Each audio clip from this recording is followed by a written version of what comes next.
debt of road infrastructure across Nigeria necessitate drastic measures to bridge the gap. In this regard, the National Petroleum Corporation, that's NNPC, has received the nod to take over 21 federal roads across the 6 geopolitical zones of the country, according to the Minister of Works and Housing, Babatunde Fashola. The highways to be constructed at the cost of 621.2 billion naira. This is, will I say this is a novel? Well, you know what the coming from NNPC. No, what we had from the Federal Executive Council meeting from yesterday was that they were riding on the crest of an executive order signed by the president, the tax I think credit scheme, whereby people in the private sector, instead of paying those taxes to government, will now identify roads and critical infrastructure that they, roads particularly, that they can fix. For one, we see that the NNPC is going to be the person executing this project. They've looked at roads in all the 6 geopolitical zones, in the southeast, in the southwest, in the south-south, in the northwest, north-central, and also in the northeast. My personal take is that this executive order was signed in 2019. That's about 2 years ago.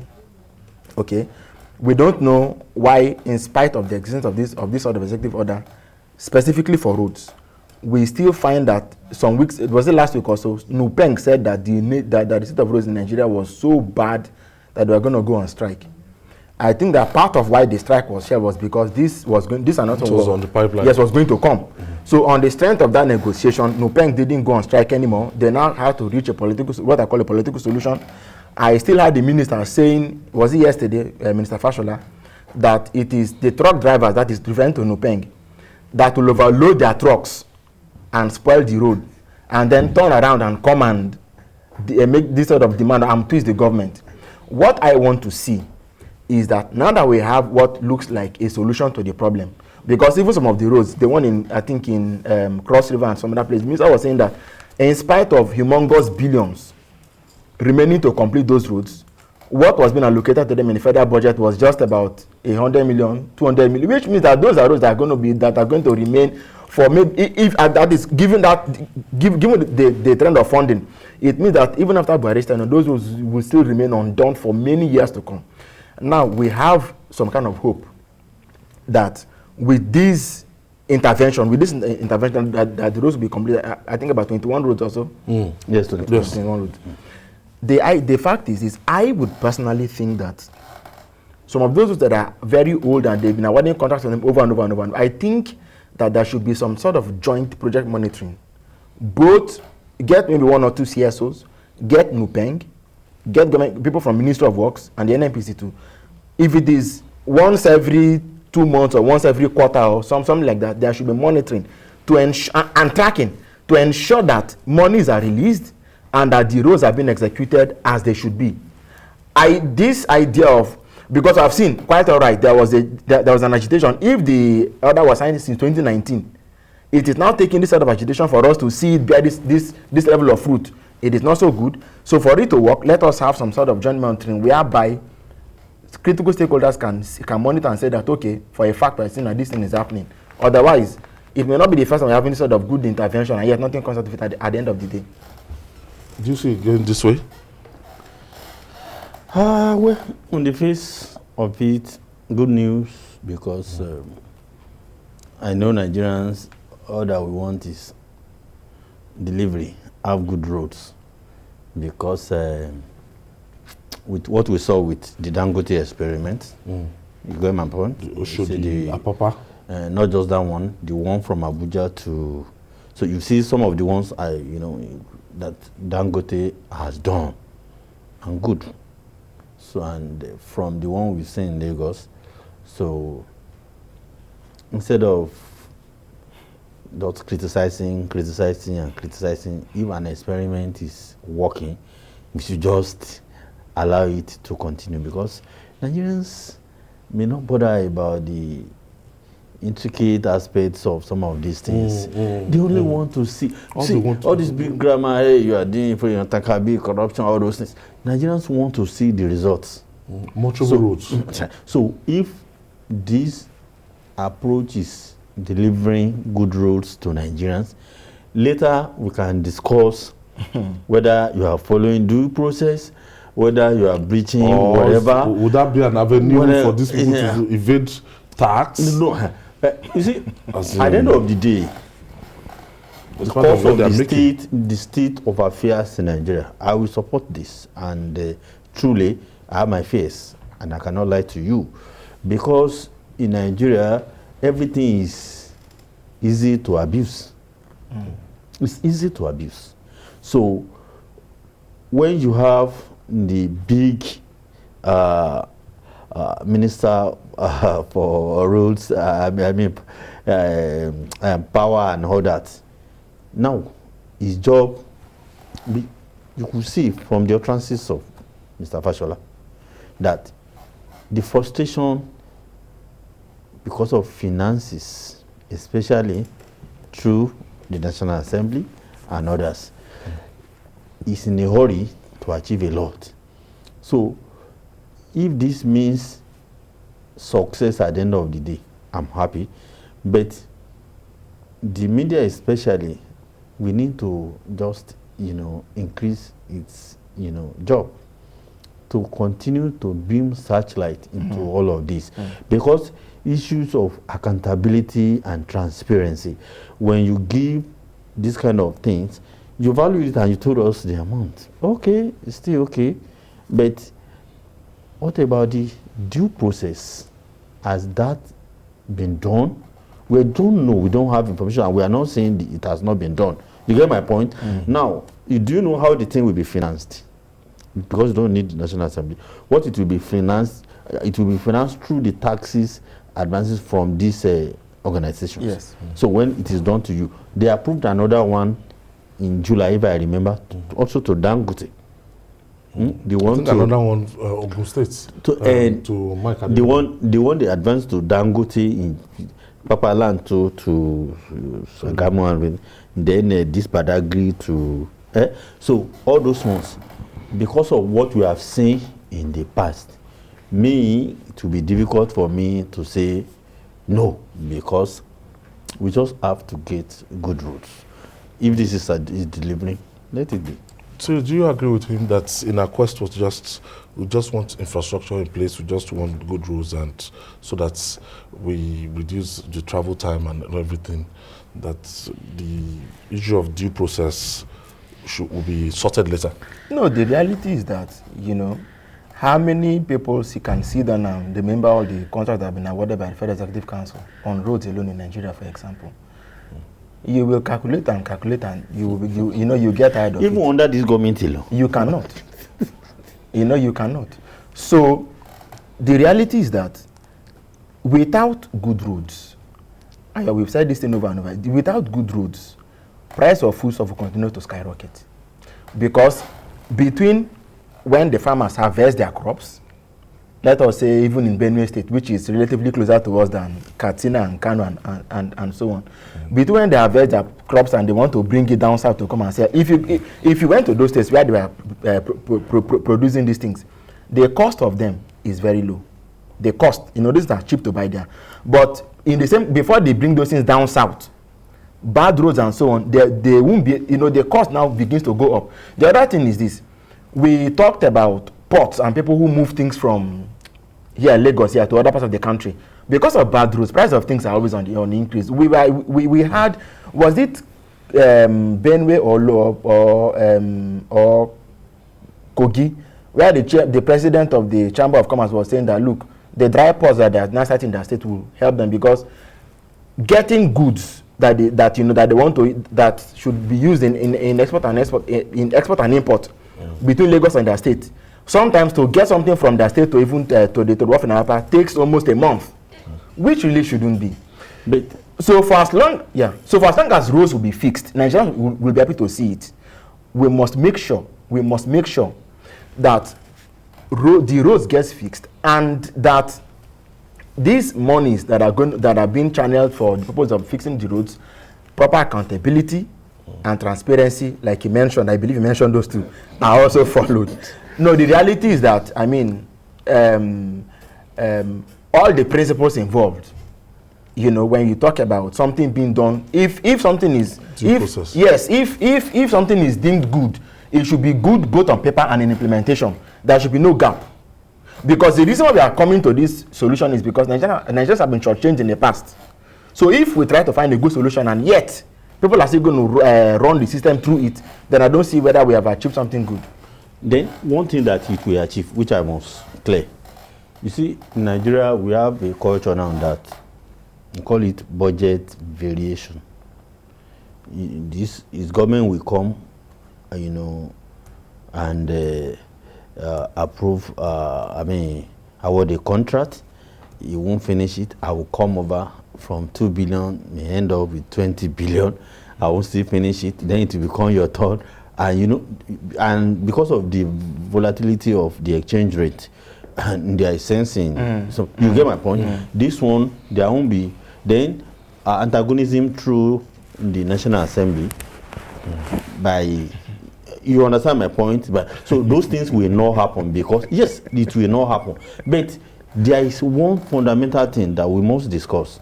If it is about petroleum, you know, tankers and all this, it makes no sense.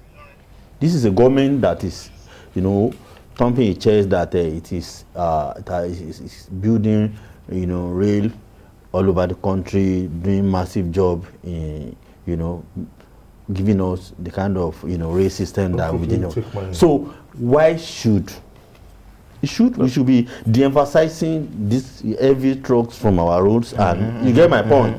So that's one aspect that makes the whole thing look curious. Okay, let me take my first caller. Dr. Yusuf is calling us from Ilorin. Thank you for staying with us. Good afternoon, sir. Yes, go ahead, please. Yes, my contribution.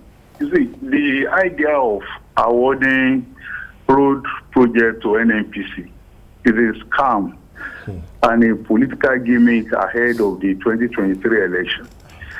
Because if you look at it critically, the NNPC that cannot maintain a single refinery out of about 4 or 5 refineries we have, and you are now saying this divest and diversify to road projects. Are they trained to do road construction?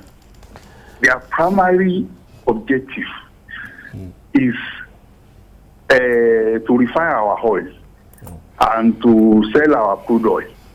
We fail in the two responsibilities.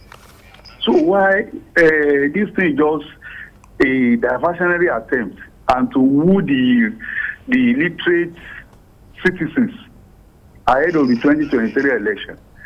So may God save. Another thing I want to add is that... Thank you for your contribution. You made your points. Nigerians are reacting, I know. You see, it's not. What you raise, it is not because to generate reaction. It is not because we are not aware of issues like, you know, this man. I mean, the last caller raised. You get my point. We just wanted to say, okay, this is our country. If we have tried many other approaches and we haven't seen result, maybe we should give what they call benefit, you know, of doubt and all that. In this whole game, it is open to a lot of abuses, and we must admit that. But because it same thing can deliver results, that's why we are not just being entirely critical. Okay, Thierry, I wanted to ask you what is wrong with this private sector participation, and that. But NNPC is not private sector. No. I'm just saying that if I know I can apply Lagos Ibadan Expressway, just that's the example.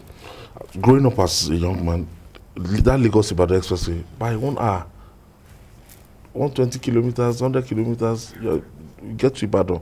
But that time we had toll gates. We had toll gates in Ogere. We had another toll gate in in Lagos, 7 up here. But we'll pay through, and then when those roads, the more trouble roads. So what is wrong with this private sector? Because it's obvious that there's funding gap. We don't have the funding to cater for all these kilometers of roads. And if you see some federal government road that's run across 2-3 states in Nigeria, the states, you'll be marveled. Yes, so because the time you were talking about many years ago when you had those tolls on those roads. There was a time when government thought in a particular way. Over time, the thinking in government changed. And oftentimes... I think accountability is one of the problems they have. Yes. Oftentimes, the issue of corruption is at play, and you have extra governmental influences being behind decisions of government.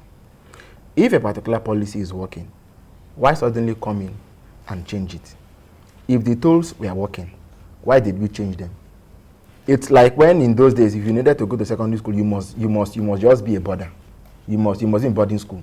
It was one time that somebody came and said, from now on, if you want to be in boarding house, be in boarding house. If you want to be in dormitory, and if you want to come to school, go to school from home, go to home. Nobody questioned why that policy was brought on board.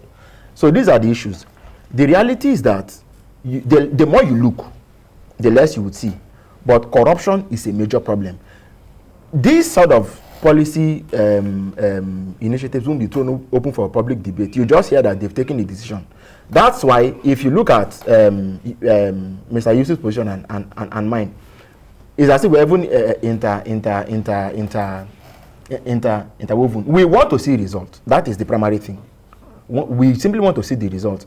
But I'm still saying that, you see, suspicions of this kind will only be addressed when we can look through the books ourselves and be sure that every naira and kobo that was voted can be counted. That is the bottom line of the matter. I have Abdullahi from Abuja. Yes. My name is Abdullahi Bajar, radio calling you from Abuja.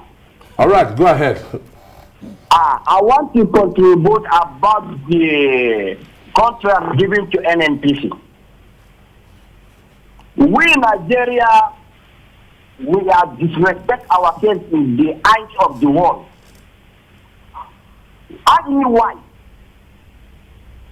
Who are people that controlling the road in Nigeria, like Bega? Is it a Nigeria company? That we will carry the contract, give to Bega, work for us with a quality work. Now we give the contract to our people, to very good limited company in our nation. Giving the contract, we are still complaining. Thank you, Abdullahi. Thank you, Abdullahi. Yes, Abdullahi is saying that, what do you really want? Now, what's the difference? Okay, this one and the Sukuk funded projects, non-interest. That one is different. You take something like a loan without interest to use for a project and pay back without one dime, added. Just like it is done in Islamic banking. Now, that's different. This one, NNPC, especially at the time, the same government is trying to privatize, setting up boards of various organizations that will come out of NNPC. So do you think it still looks very, very cloudy to me?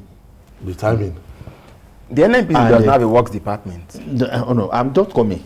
And if you don't want to appreciate the truth, this is an NNPC, because if you say Dangote has done this, Dangote has done that, we can see it. NNPC has been a totally failed, government agency. Not under this government, under all the governments in the history of administrations in Nigeria. Especially now, under this government, it has failed and is always failing. And if you see the quantum of debts, this the same NNPC incurs on behalf of every Nigerian all the time. Okay, somebody said out of NNPC, out of 4 refineries, this administration is about 6 years in power now. NNPC has not been able to fix one single refinery, but we fix 21 roads, totaling over 600 billion.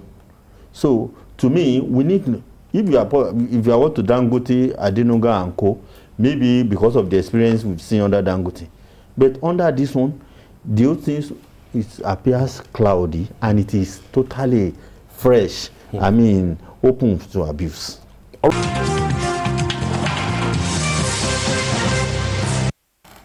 Thank you for staying with us. I still have Cyril Abako and Adekunle Yusuf. This Journalists Hangout. The November 6th governorship election in Anambra State is a critical one in many respects. The Senate has given the Independent National Electoral Commission, INEC, the go-ahead to transmit the election result electronically. Chairman of the Senate Committee on INEC, Senator Kabiru Gaya, explained that the electoral umpire could transmit the result to its server as they are announced at the polling units, just like they did during the Edo and Ondo governorship election. Cyril, Senator Kabiru Gaya is telling INEC, yes, you guys can go ahead.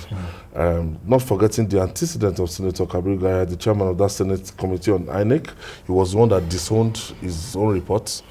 He actually made a recommendation on this electronic voting to, to the floor of the Senate, and when they were voting, he voted against it. So that's I'm just giving you a background of this Senator Gaya doing this. Yes, it's on record. No, it's fine. We can help you. We can help you situation. He voted against his own recommendation. So, no, moving forward. It's fine. So he's not saying, INEC, you guys, for Anambra election, you guys can go ahead to transmit a result electronically. In all fairness, I want to start by saying that, I've been asking it since we were off the air. Is it in the place of the National Assembly to tell INEC, to give INEC the go-ahead, the so-called go-ahead, to transmit election results electronically? Because the Constitution already empowers INEC. The answer is a resounding no. It's no in capital letters. Now, but he has spoken this way, and it is, for me, it comes down to mere populism. What we want is not to tell us what already can be without your telling us. What Nigerians are asking for is for the National Assembly to come to terms with the earnings of Nigerians that we want, come 2023, we want an electoral law that empowers us to undertake the electoral process electronically. Holistic. That is what we want. This is, you are pandering to public opinion and you are pandering to wash your image. I'm sorry. What we need is not just Anambra. We want an electoral system that is in step with what is happening globally. You look at how Nigerians have embraced the digital space so well, so closely. A lot of things on TV, on our phones, a lot of things are done on our phones and are done electronically. We don't see why the most important aspect of building our nation should not be left out of the system. That shouldn't be. And if it is for lack of ideas, I have read several Nigerians who have profiled all kinds of solutions. All you need to do, if the will was even there in the first place, we shouldn't be having this conversation. So telling us about Anambra sort of begs the question. What we want is more than Anambra. Now, coming to Anambra, the election is on Saturday. That is after this Saturday, the Saturday after this. 60. We will appeal to our friends, our brothers, our sisters, our fathers, our uncles, our neighbors, to give peace a chance. To give peace a chance. Do not let IPOB or any of those groups tell you that you should sit at home or that you shouldn't come out and be part of the process. Your voice must be heard. Your voice must be heard. Please come out and vote. And let us hope that, the political parties themselves, as well as INEC and security agencies, which some people have said have been over-deployed, will all stick to the rules of the game. It may be asking for too much, but let us hope that for once we can make a difference in Anambra State come November the 6th. Adekunle Yusuf, if this should happen, because of our experience covering election in Ondo and Edo states, so those who are masters in tampering with the EC8A series, that's from EC8A, EC8B, from the polling unit to the ward level, they would have tampered with it. From ward to local level, they would have tampered with it. Or some will even have their own counter from EC8A to manipulate the process. This one, when we were in Edo State, I remember by 3 p.m., we were talking about the likelihood outcome of the election, as in the possible winner, because already electronically you could access it, and we got it, and we were collating. And by 3-4 p.m. we were said, this person is coasting home to victory. Yes, you see, I was very, very hard on the National Assembly. I think that was in July, if I remember, when, they turned themselves to enemies of progress. And but I was happy the same, National Assembly, prevailed. Bowed to the public, opinion, and retraced their steps. That's beautiful. And I was very happy to say openly, after that, oh, this is good. Now, one of them, the chairman of the Senate Committee on INEC, coming out to say, INEC, and please, maybe some of them need to think properly that Nigerians don't want the National Assembly to be overbearing in the affairs of INEC. Because we don't see. No, I'm saying this. We don't see the same National Assembly getting overbearing in the activities of the Nigerian Army, Nigerian Police, the banking industry, and all those things. There are many other things that concern society. But when it comes to election, you will see members of the National Assembly, they become more than invested, parties. And they should allow INEC to enjoy that which the law has given them, which is independence. By the law, National Assembly doesn't need Senator Kabiru Gaya, a ranking senator, or any other person to give the go-ahead. No. And I'm happy the leadership of INEC is rising to its responsibility. Because we see Professor Yakubu, even you see a lot of things that he's doing now, I say, oh, it's good to have a second term. What you didn't show us when you had the first term, now you are doing. It's trying to show that he has courage, he has independence, he can assert, This is beautiful, and I'm not expecting anything bad from Anambra, despite the political climate of insecurity and all that. And when you look at what the police is, 34,000 men, and you come on with a deputy inspector general of police that is a son of the soil, you get me? Not just somebody from the either Southwest or anywhere that doesn't know the terrain, a son of the somebody who is a citizen, indigenous of that state, to oversee affairs. And we have it on authority that big, respected men and women from Anambra are negotiating with IPOB. If there's a group with one... they have a leadership, there's no doubt about it. They are negotiating with IPOB that, please, let peace be. During the second term election of the current governor, Obiano, IPOB didn't want election to hold there. I think it was some days or hours before the election, before IPOB, changed his mind and said, okay, go and vote. So they are expecting something similar this time around. But people will argue that some groups they've not taken, I'm not saying this is IPOB, but that those groups that have taken to armed struggle, they've not taken to armed struggle 4 years ago.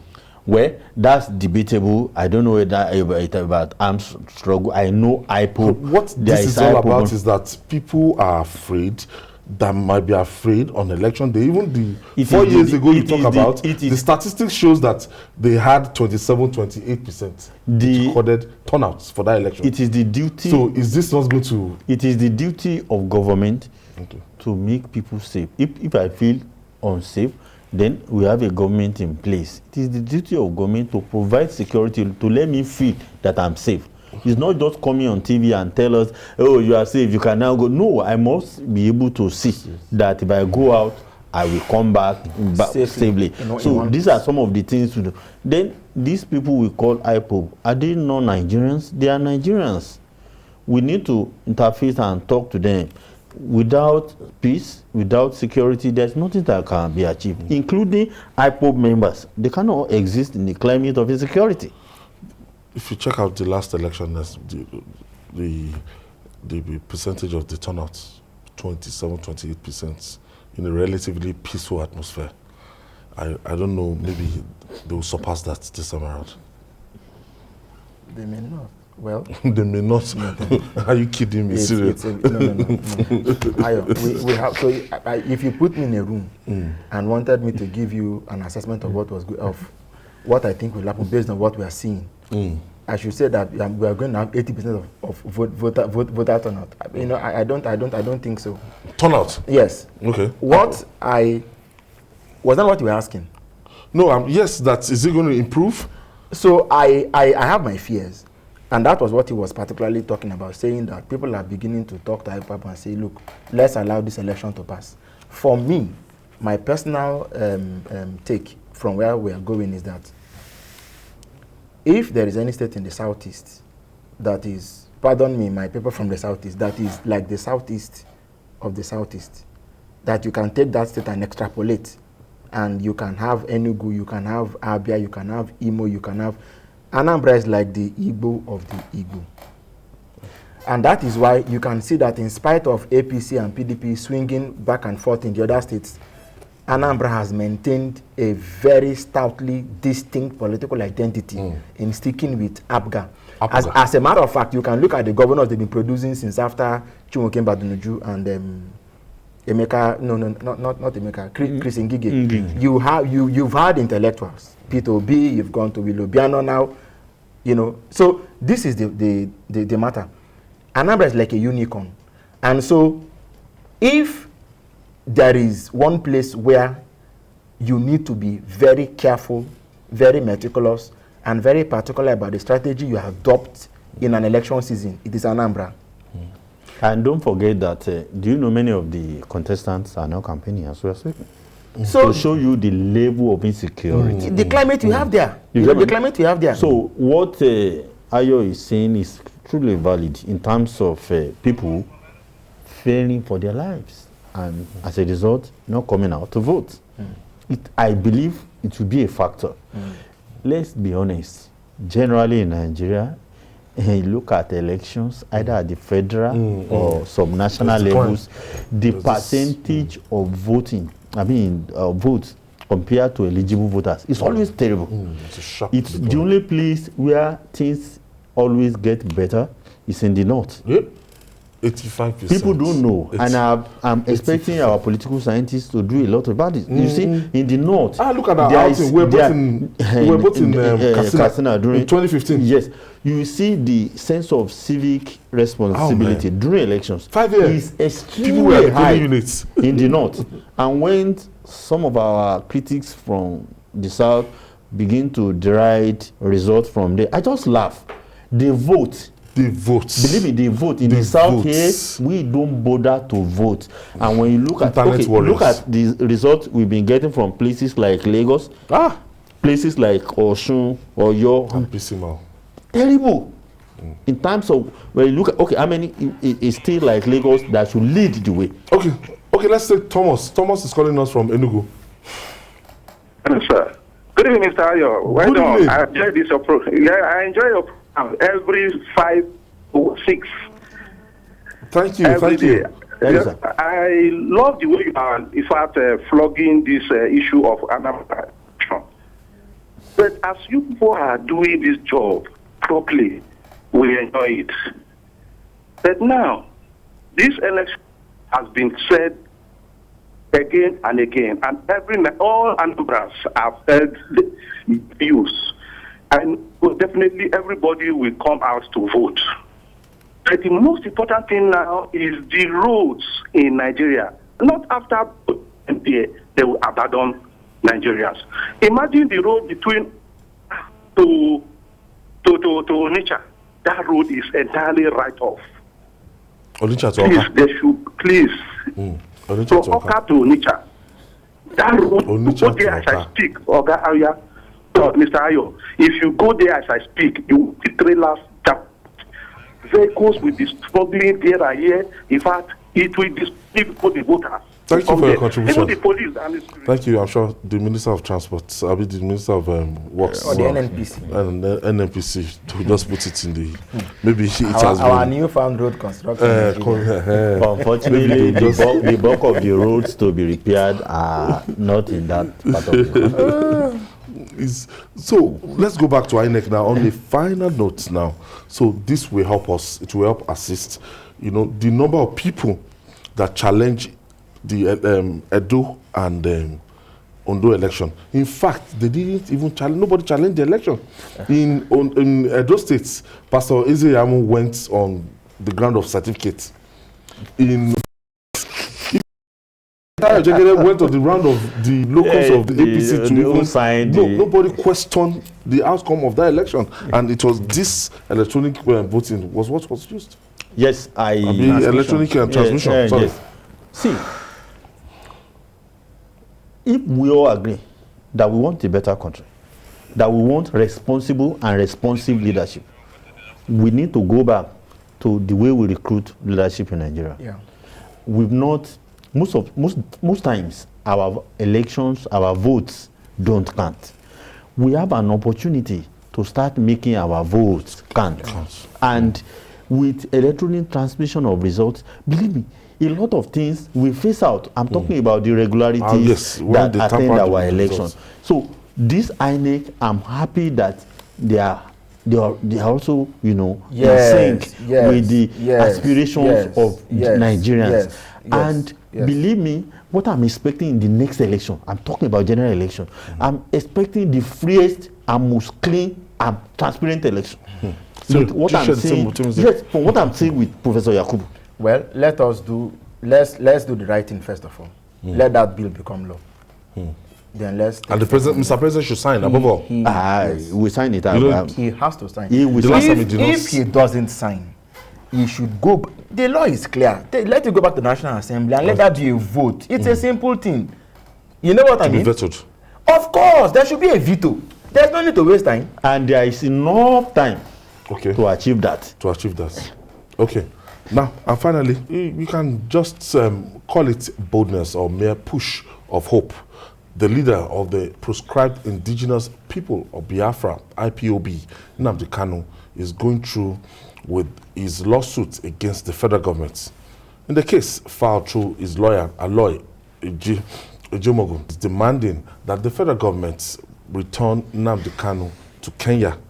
He's also demanding 5 billion naira compensation from the government over alleged gross violation of his fundamental rights.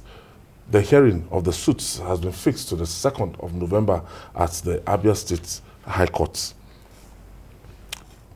I've listened to this, the lawyer, Aloy Ejimako, that's Nnamdi Kanu was bundled home, that it wasn't an extradition, it was it's what we call a rendition, so that it was brought in from Kenya and in a questionable way. The federal government of Nigeria, they've not spoken about it, but we've seen some international agencies now asking questions how he got back to Nigeria, and he's saying his fundamental human rights has been violated and is asking for 5 billion naira compensation. Of course, the issue is that no matter what you think of Nnamdi Kanu and whatever it is he's doing, you don't act this way. Extraordinary rendition. You flatten international law. I believe you flattered Kenyan law itself. You're flattening it. So the matter is in court now. We don't know the story. Well, going by the claim of the lawyer and going by the letter that has been written by the United Nations. Okay. We're not talking about an international observer organization or watchdog. This is the United Nations. Which body wants to be higher than that? And they've taken the time to look at to look at what happened. It's like when Kabiru Yusuf, is that his name? The founder of Boko Haram was killed. Mohammed. We didn't like what he was doing, but we also didn't like the way the manner in which he was killed. Didn't President the law does not support the way? Didn't President Yaradua order the arrest of the man who shot him? I remember, I think 2008 or 9. He ordered the man's arrest. Why? That arrest was to prove that what the man had done was not right, and we see where we are today. It was not necessary. the reality is that Nnamdi Kanu, what and all, for everything that had happened, you don't, if it happened, I think that's how you want me to say it. If it was extraordinarily renditioned, I think that this law should also take its course. If the same Nigerian government is saying that it was not that they've charged him for treason and so on, the same law books also prevent what he did to him. So both laws should take their course. For me, I think that, and then in the end, for me, I think that Nnamdi Kanu is not really the problem. He is not in the southeast, and the region is boiling. What we ought to do was what he was alluding to. There should be some measure of reaching out and having some kind of conversation to make sure that this is a thing of the mind. It's an ideology. How do we deal with the issues on the table? I'm not a Biafran and I'm not Igbo, but I believe that. I'm close to them. No, I'm not. not. You see, it's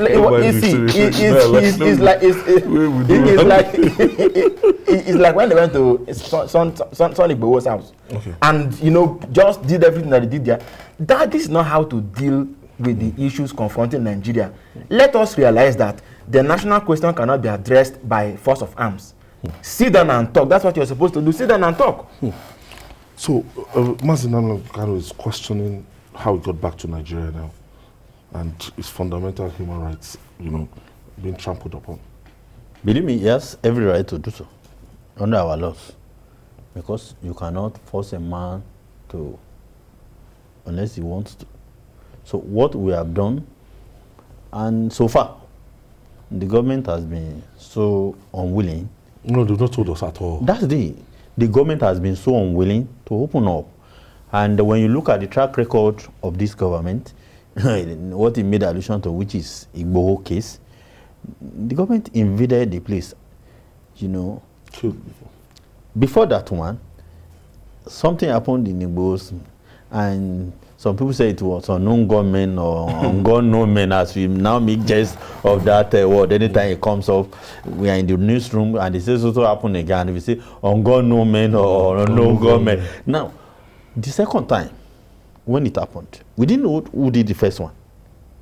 But when it happened the second time, you saw what happened. For almost 24 hours, the government didn't come out.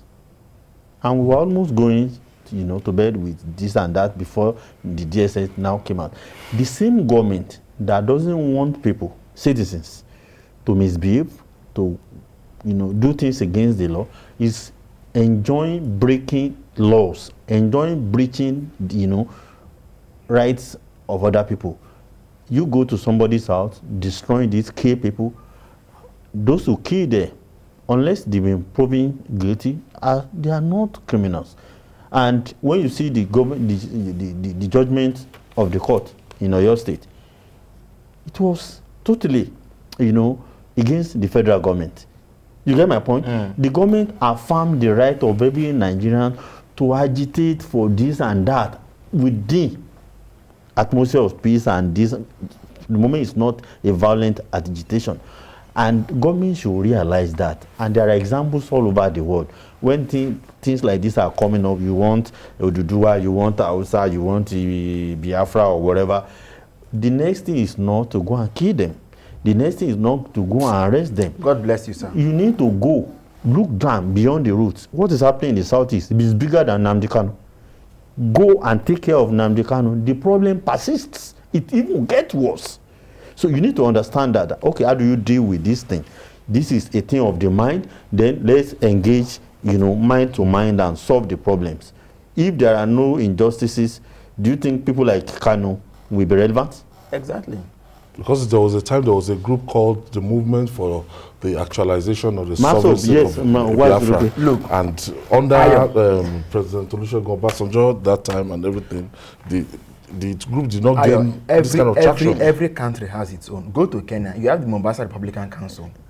They are contained, not by force of arms. It's not by force of arms.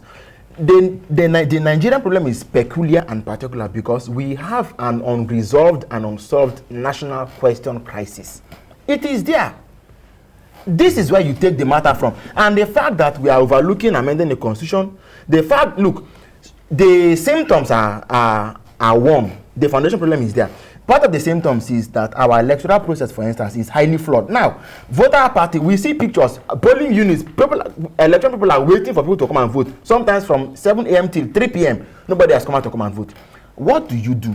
People are telling you that we don't trust the process, because whether we come or not, we'll see figures that even we will find difficult. You had your own experience. How do we deal with this problem? Let us go back to the base and to the beginning.